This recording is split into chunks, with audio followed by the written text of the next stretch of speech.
Sharma maths classes में एक बार फिर आप सभी का स्वागत।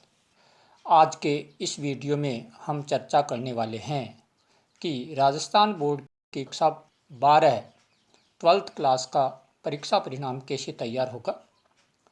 हालांकि जो है बोर्ड के नियमानुसार जो है 100 अंक का विवरण ले लिया गया है, परंतु प्रैक्टिकल परीक्षाएं भी ली गई है। तो क्या ये अंक 130 में से दिए जाएंगे या फिर प्रायोगिक जो विषय हैं वो भी 100 के ही माने जाएंगे। तो आज के वीडियो में हम यही सब चर्चा करने जा रहे हैं। तो देखिए, सबसे पहले हम चर्चा इस बात की करते हैं कि जो आपका फार्मूला बोर्ड द्वारा दिया गया था वो था 40, 20, 20 और 20, अर्थात आपके 40% अंक 10वीं के विषयों से लिए जाने हैं। 10वीं का प्रतिशत, 20% जो है वो 11वीं के अंकों का प्रतिशत, तथा कक्षा 12 में 20 सत्रांक जो कि पहले ही भेज दिए गए हैं, और 20 नंबर जो हैं वो सतत मूल्यांकन के दिए जाएंगे। इस तरह से जो है आपका कुल 100 का पेपर हो जाता है, 100 कुल टोटल हो जाते हैं। परंतु यहाँ समस्या आती है कि प्रायोगिक जो विषय हैं उनके अंक कैसे दिए जाएंगे। तो मैं पूरा विस्तार से समझाने जा रहा हूँ, ध्यान दीजिए। सबसे पहले हम बात करते हैं कक्षा 10 के जो अंक है जिनका 40% दिया जाना है वो कैसे ज्ञात करेंगे। तो जैसा कि आपको पता है, कक्षा 10 के जो है 40% अंक लेने हैं। मान लो कक्षा 10 में आपको 60% अंक मिले हैं, और ये 60% अंक आपको जो 3 विषय ऐसे जिनमें सर्वाधिक अंक मिले हैं उनका औसत निकालना है। तो वो मान लिया हमने आपका 60% आया, उसका 40% निकालते हैं तो 24 अंक आपको प्राप्त होते हैं।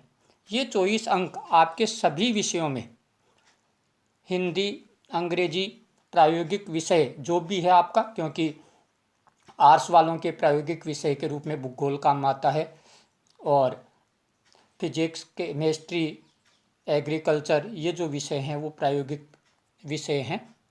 तो प्रायोगिक विषय सहित सब में आपको 24 अंक दे दिए जाएंगे।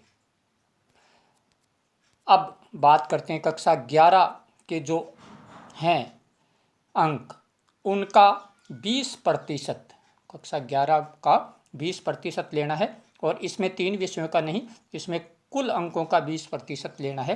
तो जैसे आपको 80% अंक मिले कक्षा 11 में, तो इसका 20% निकालते हैं तो 16 अंक होते हैं। यह 16 अंक आपको सभी विषयों में, हिंदी, अंग्रेजी तथा ऑप्शनल विषयों सहित आपको 16-16 अंक प्राप्त हो जाते हैं। अब बात करते हैं कक्षा 12 के अंक कैसे आपको मिलेंगे। तो 20 अंक सत्रांक के जो पहले ही भेजे जा चुके हैं, तथा 20 अंक जो है सतत मूल्यांकन के अब भेजे जा रहे हैं। इस तरह से आप देख रहे हो कुल 100 हो रहा है। तो हिंदी विषय जो है आपके, उसमें 20, 16, 20, 20, मान लो आपको 20-20 अंक दिए जाते हैं। हो सकता है 19 दे दिए जाए, 18 दे दिए जाए, ये आपकी क्षमता पर निर्भर करता है।